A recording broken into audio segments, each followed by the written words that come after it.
Welcome shinobi, कैसे हो आप सब। हम वापस आ गए हैं अपनी चलती हुई व्हाट इफ सीरीज के अगले पार्ट के साथ।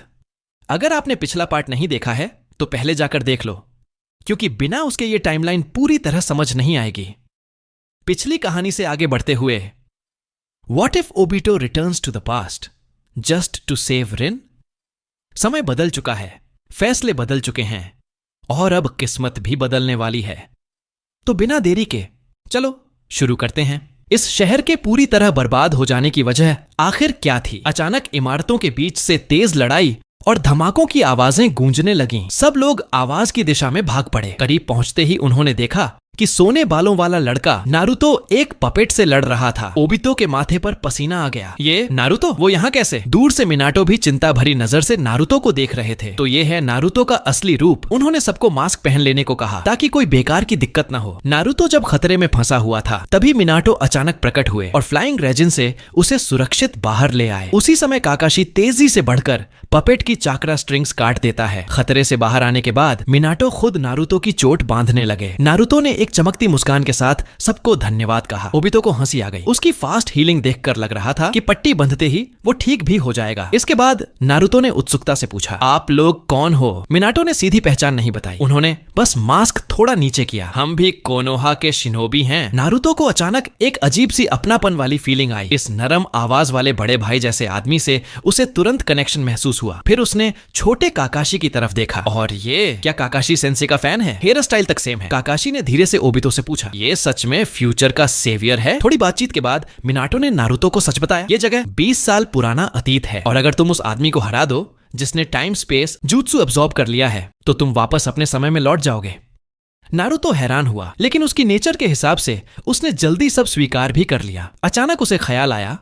उसने काकाशी की ओर इशारा किया, अगर ये 20 साल पहले है तो तुम काकाशी सेंसे के बचपन वाले वर्जन हो? काकाशी ने हाथ हिलाकर कहा, जी वही हूँ। इस बीच ओबितो ने फ्यूचर के बारे में कुछ सवाल पूछे। नारुतो की बातों से ओबितो ने अंदाजा लगाया कि नारुतो उसी समय से आया है जब जिराया का निधन हो चुका था और पेन का हमला अभी होना बाकी था। मतलब नारुतो अभी तक अपने पिता की असली पहचान नहीं जानता था। ओबितो ने इशारा किया कि सब अब मास्क हटा दें। जैसे ही नारुतो ने मिनाटो का चेहरा देखा वो एकदम स्टन्ड रह गया। आप चौथे होकागे, जिराया सेंसे के स्टूडेंट। नारुतो ने जल्दी से कहा, प्लीज 20 साल बाद जिराया सेंसे को अकेले उस डेंजरस मिशन पर मत जाने देना। मिनाटो कुछ पल चुप रहे, फिर सिर हिलाया, ठीक है, लेकिन अभी नॉस्टैल्जिया का समय नहीं था। सबने रोग शिनोबी को पकड़ने का मिशन शुरू किया। बहुत जल्द नारुतो ने एक विशाल हॉल में नीचे गिराई जा रही रानी सारा को बचा लिया। उसकी बातों से ओबितो को समझ आया कि अनल्यूशन नाम का मंत्री ही वो असली गद्दार है जिसे वो ढूंढ रहे हैं। उन्होंने तय किया कि रानी को असली सच दिखाया जाए। रास्ते में नारुतो ने धीरे धीरे सारा का ट्रस्ट जीत लिया। थोड़े समय में दोनों के बीच स्ट्रॉन्ग बॉन्ड बन गया। यह देखकर मिनाटो ने धीरे से ओबितो से पूछा, क्या तुम्हें पूरा यकीन है कि तुम्हारी यादों वाला नारुतो किसी लड़की को इम्प्रेस ही नहीं कर पाता था? ओबितो ऑकवर्ड होकर बोला, लड़की तो छोड़ो, लड़का सास्के भी उसके हाथ नहीं आया। इतना चेस किया फिर भी नहीं। बातों हंसी में सब आगे बढ़ते गए और पहुंच गए ड्रैगन वेन के मेन एरिया में। सारा शॉक्ड रह गई। असली में वहां पपेट वेपन्स बनाए जा रहे थे और बहुत सारे लोग गुलाम बनाए गए थे। उसने नारुतो से विनती की, कृपया इन्हें रोको। पहला कदम था उस एनर्जी को बंद करना जो इस पूरी फैक्ट्री को चला रहा था। नारुतो और टीम की प्रोटेक्शन में सारा ने ड्रैगन वेन का ब्रांच बंद कर दिया, लेकिन तभी बहुत बड़ी संख्या में पपेट्स उन पर टूट पड़े क्योंकि गद्दार को उनकी हरकतों का पता चल चुका था। जैसे ही नारुतो ने उस आदमी का चेहरा देखा उसे यकीन हो गया कि यही वही गद्दार है, मुकादे, जिसे पकड़ना उनका मिशन था। मुकादे ने नारुतो को देखते हुए घमंड से कहा, अब मेरे पास ड्रैगन वेन की पावर है। मैं लगभग दूसरा सेज ऑफ 6 पाथ्स हूँ। मुझे कोई साधारण इंसान हरा नहीं सकता। पीछे खड़े ओबितो ने मास्क के अंदर हल्की हंसी दबाई। ये उसकी सुनी हुई सबसे बेवकूफी वाली बात थी। अगले ही पल उसने डबल कमुई एक्टिवेट किया और एक झटके में मुकादे का सिर घुमाकर अलग कर दिया। लेकिन ओबितो को जीत की खुशी नहीं हुई क्योंकि सामने पड़ा शरीर असली नहीं था, वो तो एक पपेट था। ऊपर से ड्रैगन वेन की एनर्जी की वजह से वो पपेट तुरंत अपनी असली शक्ल में लौट आया। मुकादे पागलों की तरह हंसने लगा, लॉरेंड में मैं अजय हूँ। अचानक बैंगनी रंग की चाकरा थ्रेड्स सारे पपेट से जुड़ गईं। मुकादे ने उन सबको कंट्रोल कर एक विशाल सेंटीपीड जैसा मेगा पपेट बना दिया। ओबितो ने उस भद्दे से पपेट को देखकर सिर हिलाया। इसमें कला का 10,000वां हिस्सा भी नहीं है। लेकिन आखिरकार मुकादे सिर्फ दिखावा ही निकला। जैसे ही सारा ने ड्रैगन वेन का सोर्स बंद कर दिया, सभी ने मिलकर उस जायंट पपेट को नष्ट कर दिया। अब बस मुकादे को हराना था और फिर नारुतो अपने समय में वापस जा सकता था। मिनाटो एक पल को हिचकिचाए। उन्हें इस बड़े हो चुके भविष्य वाले बच्चे से थोड़ा और समय बिताने का मन हो रहा था, लेकिन सच ये था कि नारुतो इस समय रेखा का हिस्सा नहीं था। उसे वापस जाना ही होगा। तभी नारुतो ने उन्हें रोक लिया।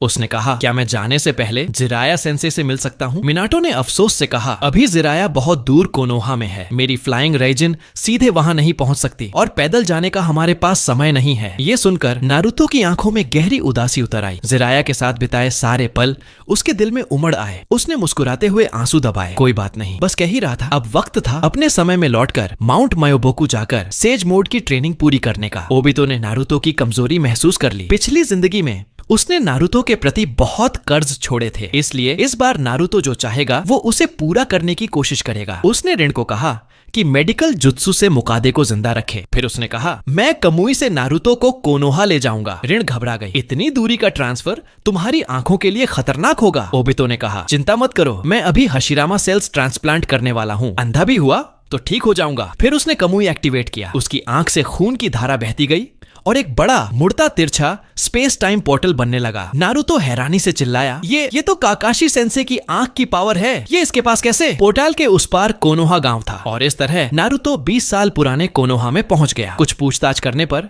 वह सीधे उस जगह पहुंचा जहां जिराया चुपचाप बैठकर रेमन खा रहे थे। इस समय रेखा में जिराया उसे पहचानते नहीं थे। बस इतना लगा कि ये लड़का मिनाटो जैसा दिखता है। जिराया ने खुद आगे बढ़कर पूछा, अरे घूमने आए हो क्या कोनोहा? नारुतो ने गहराई से उनकी तरफ देखा। आंखों में भावनाएं उभर रही थीं। फिर उसने जल्दी जल्दी सिर हिलाया। जिराया मुस्कुराए, अच्छा, और लगता है तुम यहाँ के रेमन से पहले से ही काफी परिचित हो। पहली बार वाले नहीं लगते। नारुतो ने हाँ कहा और पूछा, आप किस बात पर सोच में पड़े थे? जिराया परेशान थे कि अपनी नई किताब के हीरो का नाम क्या रखें। नारुतो को कुछ याद आया। उसने कहा, क्या मैं मदद कर दूं? लेकिन जिराया मुस्कुराकर बोले, नहीं, अब जरूरत नहीं। मेरे मन में जवाब आ गया है। उन्होंने नारुतो को गौर से देखा। मेरी कहानी का नायक बिल्कुल तुम्हारे जैसा ही होगा और चूंकि मैं उसे रेमन खाते हुए मिला हूँ तो नाम भी रेमन की एक टॉपिंग पर रख देता हूँ, नारुतो। ये सुनते ही नारुतो की आंखों से आंसू रुक ही नहीं पाए। जिराया जैसे ही रेमन खाते हुए पीछे मुड़े, उन्हें नारुतो का नाम सुनकर अच्छा लगा और उन्होंने कहा, नाम तो काफी अच्छा है। यह सुनकर नारुतो डर गया कि कहीं जिराया उसे पहचान न ले, लेकिन फिर उसने गहरी झुककर जिराया को धन्यवाद दिया। उसने 2 कटोरों का पैसा रखा और जल्दी से जिराया से विदा ले ली। नारुतो के जाते हुए पीछे देखते हुए जिराया समझ नहीं पाए कि दिल अचानक क्यों खाली खाली लग रहा है, जैसे अभी अभी गया लड़का उनके जीवन का बहुत महत्वपूर्ण व्यक्ति रहा हो। नारुतो वहां से निकलकर 20 साल पुराने कोनोहा की सड़कों पर धीरे धीरे चलता रहा। इस बार उसके दिल में कोई भ्रम नहीं था। उसने मन ही मन संकल्प लिया, मैं अपने गुरु से भी महान शिनोबी बनकर दिखाऊंगा। अचानक मिनाटो और मास्क पहने ओबितो उसके पास प्रकट हुए। मिनाटो मुस्कुराकर बोले, तो जिराया सामा से क्या बात हुई? नारुतो ने हल्का सा सिर हिलाया, कुछ नहीं, बस उनके साथ एक कटोरा रेमन खाया, लेकिन वो एक कटोरा ही मेरे लिए काफी था। उसने इशारा किया, चलें, अब मुझे अपने फ्यूचर में लौटना है। जब ओबितो की कमुई में मदद से तीनों वापस लॉरेंट पहुंच गए। उन्हें देखते ही रिन ने राहत की सांस ली, क्योंकि मुकादे ज्यादा देर तक जिंदा नहीं रह सकता था। फिर उन्होंने उस शिनोबी यामाटो को भी बुला लिया जो उनके साथ समय में पीछे आया था। मिनाटो ने एक कुनाई सीधे मुकादे के कोर में फेंका। तुरंत ही नारुतो और यामाटो के शरीर से एक चमकीली सफेद रोशनी निकली और उनके शरीर धीरे धीरे धुंधले होने लगे। ओबितो के वापस जीवित होने से इतिहास पहले ही बदल चुका था, इसलिए इस बार मिनाटो ने सबकी यादें मिटाने का फैसला नहीं किया। तभी ओबितो ने नारुतो को पुकारा, नारुतो, अगर फ्यूचर में तुम्हें कोई मास्केड आदमी मिले जो खुद को उचिहा मदारा कहता हो तो ये चिट्ठी उसे दे देना और खुद मत पढ़ना। यह वही चिट्ठी थी जो रिन ने फ्यूचर वाले ओबितो के लिए लिखी थी। नारुतो कुछ समझ नहीं पाया, लेकिन उसने चिट्ठी और रानी सारा व बाकी सबको अलविदा कहा और फिर उसकी आकृति पूरी तरह गायब हो गई। जब उसने दोबारा आंखें खोली, वह अपनी ओरिजिनल टाइमलाइन में वापस था। साई उसके पास आकर बोला, नारुतो, तुम ठीक हो? नारुतो को सिर में तेज दर्द हुआ, फिर उसकी आंखें साफ हुईं और उसे पूरा अद्भुत अनुभव याद आ गया। तभी उसके साथी ने जमीन पर पड़ी एक चिट्ठी उठाई, वही चिट्ठी जो रिन ने उसे दी थी। नारुतो चौंका, अरे वो तो मुझे मास्क्ड आदमी को देनी थी और इसे मत खोलना। लेकिन उससे पहले ही साथी ने चिट्ठी खोल ली। उस पर लिखा था, मैं हमेशा तुम्हें देख रही हूँ, रिन। उसका साथी हैरान, ये क्या मतलब है? किसी लड़की ने तुम्हें सीक्रेट चिट्ठी लिखी क्या? नारुतो ने लाल चेहरा करके के चिट्ठी वापस ली और कहा, किसी को मत बताना। उधर अतीत में ओबितो ने रिन से पूछा, आखिर लिखा क्या था उसमें? रिन मुस्कुराई, कुछ खास नहीं, बस फ्यूचर वाले तुम्हें याद दिलाया है कि एक और मैं हमेशा उस पर नजर रख रही हूँ। ओबितो ये सुनकर हक्का बक्का रह गया। अगर फ्यूचर वाला मैं सच में ऐसा हुआ तो फ्यूचर की दुनिया तो बर्बाद हो जाएगी। इसके बाद टीम ने ड्रैगन वेन को सील करने की तैयारी की। सील करने से पहले ओबितो ने मिनाटो से पूछा, क्या तुम्हें नहीं लगता ड्रैगन वेन टेल्स बीस्ट जैसा है? मिनाटो ने सोचा और सहमति में सिर हिलाया। हाँ, दोनों ही चाक्रा के मैसिव स्रोत हैं। तो क्या ड्रैगन वेन भी टेल्स बीस्ट की तरह किसी के शरीर में सील किया जा सकता है? उधर तीसरी शिनोबी वॉर आने ही वाली थी और लॉरेन विंड और लाइटनिंग देशों की जंग में कुचला जाने वाला था। अपनी जनता की रक्षा के लिए रानी सारा ने साहस से अनुरोध किया, कृपया ड्रैगन वेन को मेरे अंदर सील कर दीजिए। लेकिन ड्रैगन वेन का चक्रा बहुत विशाल था, इसलिए मिनाटो ने सिर्फ उसका आधा हिस्सा सारा के अंदर सील किया। बाकी आधे के लिए ऋण आगे बढ़ा और बोला, वो हिस्सा मुझे दीजिए, इस बार मैं ओबितो और काकाशी का बोझ नहीं बनना चाहता। बहुत मनाने के बाद मिनाटो ने ड्रैगन वेन का दूसरा आधा हिस्सा ऋण के शरीर में सील कर दिया। इस तरह ऋण के पास भी अपनी रक्षा करने की पर्याप्त शक्ति आ गई। इस तरह लॉरेन का मिशन पूरी तरह सफल हुआ। सभी ने सारा को अलविदा कहा और वापस कोनोहा लौट आए। इस लड़ाई के बाद ओबितो की ताकत काफी गिर चुकी थी। आने वाली तीसरी शिनोबी युद्ध के लिए अब हशिरामा सेल्स प्रत्यारोपित कराने का समय आ गया था, इसलिए वह फिर से ओरोचिमारू की प्रयोगशाला पहुंचा। ओरोचिमारू पहले से ही जैसे जानता हो कि वह आने वाला है, उसने हशिरामा सेल्स पहले ही तैयार कर रखे थे। व्हाइट जेट्सु के जासूसी करने का डर था, इसलिए ओबितो ने ओरोचिमारू और उसकी सारी प्रयोग सामग्री सीधे कमुई स्पेस में स्थानांतरित कर दी। इसके बाद उसने ओरोचिमारू को एक सील्ड स्क्रोल दिया जिसके अंदर वह व्हाइट जेट्सु बंद था जिसे ओबितो ने पहले पकड़ा था। यह ओरोचिमारू के नए शरीर के लिए सबसे परफेक्ट कंटेनर था। ओरोचिमारू चारों ओर देखकर मुस्कुराया और बोला, कमाल की क्षमता है तुम्हारी, बेहद सुविधाजनक। फिर उसने हशिरामा सेल प्रत्यारोपण की तैयारी शुरू की। ओबितो ने ओरोचिमारू की पूरी एनेस्थीसिया देने की बात ठुकरा दी। उसे भरोसा नहीं था कि ऑपरेशन में वह कोई चाल न चले, इसलिए उसने पूरी सर्जरी बिना किसी बेहोशी के पूरी तरह होश में रहकर सहन करने का फैसला किया। इसीलिए उसने ऑपरेशन को कमुई स्पेस में करवाया था ताकि ओरोचिमारू अगर जरा भी धोखा दे तो वह हमेशा के लिए इस जगह में कैद कर दिया जाए। ओरोचिमारू उसकी इस असाधारण सहने की शक्ति से प्रभावित हुआ। ओबितो ने हल्की हंसी के साथ कहा, ये दर्द तो उस दर्द का लाखवां हिस्सा भी नहीं जो मैंने ऋण को खोते समय सहा था। कई घंटे बाद ओरोचिमारू ने घोषणा की, ट्रांसप्लांट पूरा हो गया, तुम इसे सह पाओगे या नहीं ये तुम्हारी अपनी किस्मत पर है। ओबितो उठकर खड़ा हुआ और अपनी चाकरा को महसूस किया। वह लगातार बढ़ रही थी। उसकी आंखों की दृष्टि भी पहले से ज्यादा साफ होने लगी। पिछली जिंदगी में हशिरामा सेल्स का अनुभव होने से यह सब उसके लिए स्वाभाविक था। ओरोचिमारू उसे देखते हुए मुस्कुराया। उसे होकागे बनने में दिलचस्पी नहीं थी, उसे यह जानने में दिलचस्पी थी कि ओबितो की यह शक्ति दुनिया को किस दिशा में मोड़ेगी। एक महीना बाद ओबितो और ऋण कोनोहा में घूम रहे थे, तभी अचानक होकागे बिल्डिंग में एक बड़ा धमाका हुआ। सड़क पर खड़े सभी लोग चौंक गए। ओबितो सबसे पहले हमलावर को पकड़ लाया। शेरिंगन की इंटेरोगेशन से उसे मास्टरमाइंड का पता चल गया। इतनी चुपचाप कोनोहा की सेंसिंग बैरियर पार करने वाले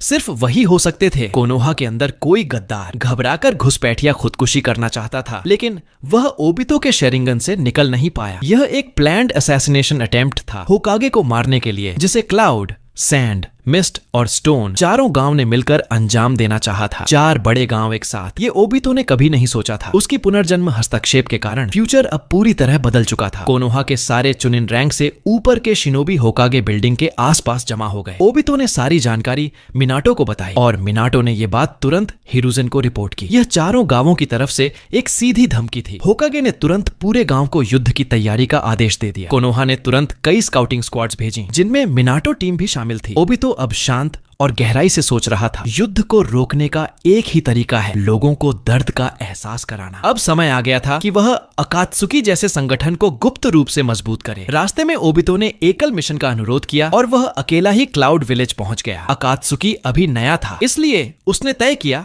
कि वह उन्हें पर्दे के पीछे से दिशा देगा। हालांकि उसे फ्यूचर की यादें थीं, लेकिन उसका शरीर अब भी सिर्फ एक किशोर का था, इसलिए वह जल्दी ही याहिको और कोनन के समूह के सामने एक वॉर ऑर्फन की तरह विश्वसनीय बन गया। उस समय की कोनन अभी भी एक सीधी सादी लड़की थी और उसने याहिको को ओबितो को संगठन में शामिल करने की सलाह दी। जैसे ही ओबितो की मुलाकात याहिको और नागाटो से हुई, उसका पहले वाला मासूम चेहरा पूरी तरह बदल गया। वह अचानक बहुत परिपक्व दिखने लगा। याहिको ने पूछा, क्या तुम सच में अकात्सुकी में शामिल होना चाहते हो? तुम जानते हो यह संगठन किस तरह का है? ओबितो ने उसकी तरफ देखकर धीरे से कहा, अकात्सुकी एक ऐसा संगठन है जो शांति चाहता है, जिसका विश्वास है कि इंसान एक दूसरे को समझ सकते हैं और जिसका लक्ष्य है लोगों के दिलों में भरी नफरत को मिटाना। ये सुनकर याहिको चौंक गया। एक छोटा बच्चा अकात्सुकी की सोच को इतनी गहराई से समझता है। ओबितो आगे बोला, अकात्सुकी का विचार अच्छा है, लेकिन सिर्फ आदर्शों के भरोसे लड़ना वास्तविकता में उतना आसान नहीं है। अभी तुम्हें फंडिंग की समस्या हो रही होगी, है ना? याहिको तुरंत चुप हो गया। उसने अभी अभी नागाटो से इसी परेशानी पर चर्चा की थी, लेकिन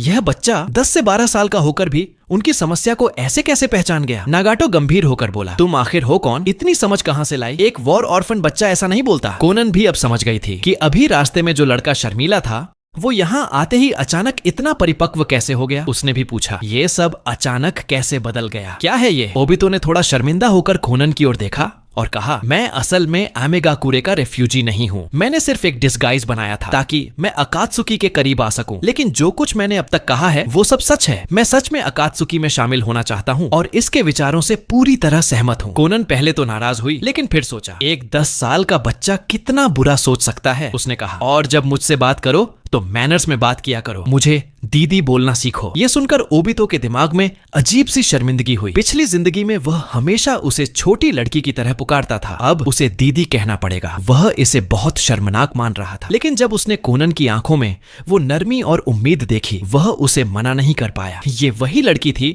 जो पिछले जीवन में उसके हाथों गला घुटकर मारी गई थी, जिसके मरते हुए डर और निराशा से भरे चेहरे को वह आज तक नहीं भूल पाया। इस समय की कोनन बिल्कुल कागज जैसी साफ, मासूम और निर्मल थी। दर्द इंसान को बदल देता है और उसकी सारी पीड़ा का कारण ओबितो खुद था। ओबितो ने सोचा, पहला कदम दीदी बोलने से शुरू करूं। वह बेहद असहज होकर धीरे से बोला, कोनन दीदी। माहौल तुरंत हल्का हो गया। कोनन ने उसकी ईमानदारी महसूस की। वह आगे बढ़ी और उसे हल्के से पीछे खड़ा किया और नागाटो व याहिको से बोली, इस बच्चे के पीछे जरूर कोई मजबूरी है, थोड़ा सुन तो लो इसे। फिर उसने ओबितो की तरफ देखा, ठीक है, दीदी को बता दो तुम्हारी असली पहचान क्या है। कुछ सेकंड की चुप्पी के बाद ओबितो ने कहा, मेरा नाम उचिहा ओबितो है। उसके नाम से ही याहिको और नागाटो दोनों चौकन्ने हो गए। याहिको ने तुरंत पूछा, एक उचिहा हमारे करीब आने का क्या मकसद रखता है? और ओबितो ने जवाब दिया, मेरे 2 उद्देश्य हैं। ओबितो ने कहा, पहला उद्देश्य है अकात्सुकी में शामिल होना, दूसरा अकात्सुकी में निवेश करना। कोनोहा अभी चारों तरफ से घिरने वाला था और ओबितो को अकात्सुकी की शक्ति की जरूरत थी, लेकिन वह उनकी मदद मुफ्त में नहीं लेना चाहता था। फंडिंग की समस्या के बारे में उसने कहा, मैं अकात्सुकी की पूरी आर्थिक दिक्कतें हल कर दूंगा। पूरी? याहिको यह सुनकर हिचकिचाया। वह जानता था कि सिद्धांतों के सामने पैसे के आगे झुकना गलत है, लेकिन ओबितो जो दे रहा था वह बहुत ज्यादा था। और जब याहिको को पता चला कि ओबितो भी जिराया के शिष्यों की वंश रेखा से है, तो सीनियरिटी के हिसाब से ओबितो को कोनन और बाकी को सीनियर कहना चाहिए था। आखिरकार याहिको ने ओबितो को अकात्सुकी में शामिल होने की अनुमति दे दी। उसने संगठन की यूनिफॉर्म निकालकर ओबितो को दी। ओबितो ने देखा, इस यूनिफॉर्म में कुछ लाल बादल, रेड क्लाउड्स नहीं थे। उसने सुझाव दिया कि इन्हें जोड़ा जाए। कोनन उसकी बात से बहुत खुश हुई और तुरंत सुझाव अपना लिया। इस तरह एक पूरी जिंदगी के बाद ओबितो ने फिर से लाल बादलों वाली चोगा, अकात्सुकी क्लोक पहनी। याहिको ने पूछा, तुम्हारे हिसाब से अकात्सुकी का भविष्य कैसा होना चाहिए? ओबितो ने बिना हिचक सीधे नागाटो की ओर इशारा किया। अकात्सुकी के पास नागाटो की रिनेगन है, लेकिन टीम अभी भी बहुत कमजोर है। पहला कदम होना चाहिए और ताकतवर सदस्यों की भर्ती। याहिको को बात पसंद तो आई, लेकिन उसने कहा, अभी हमारे पास न नाम है, न ताकत, न पैसा। हम स्ट्रॉन्ग शिनोबी को कैसे आकर्षित करें? ओबितो ने कहा, उसकी चिंता मत करो, मेरे पास पहले से सही उम्मीदवार हैं। वह अपने पिछले जीवन के सभी अकात्सुकी सदस्यों को इस बार भी एक एक करके जोड़ना चाहता था। सबसे पहले काकुजू, जो तकीगाकुरे का रोग शिनोबी था, ब्लैक मार्केट का मशहूर बाउंटी हंटर और फाइनेंस मास्टर। अगर वह शामिल हो जाए तो अकात्सुकी को पैसों की किसी भी तरह की कमी नहीं रहेगी। लेकिन कोनन ने भौहें सिकोड़ ली। हम शांति पर आधारित संगठन हैं, ऐसे अपराधियों को शामिल करना हमारे मूल उद्देश्यों के खिलाफ नहीं है। ओबितो ने सिर हिलाया। रोग होने का मतलब बुरा होना नहीं है। कई लोग मजबूरी में गांव छोड़ते हैं, जिनके पास लौटने का कोई ठिकाना नहीं होता। हम उन्हें एक सुरक्षित जगह और सही नियम दें तो वे दुनिया में अनबीटेबल साबित होंगे। और अगर अकात्सुकी अपना महान सपना पूरा करना चाहती है तो सिर्फ मासूम सोच से काम नहीं चलेगा। कोनन दीदी, उसने कहा, भर्ती का काम मुझ पर छोड़ दो। याहिको ने कहा, उचिहा कुल के हो, तुम्हारी नजर वाकई काफी दूर तक जाती है। ओबितो के शामिल होने पर एक छोटा स्वागत समारोह भी हुआ। अगले दिन ओबितो भर्ती की यात्रा पर निकल पड़ा। जाने से पहले उसने चेतावनी दी, कोनन दीदी, याहिको, सालामैंडर हांजो से सावधान रहना। कोनन ने जाते हुए उसकी पीठ देखी। उसे लगा जैसे ओबितो पहले से ही अकात्सुकी के भविष्य का मार्ग पूरी तरह तय करके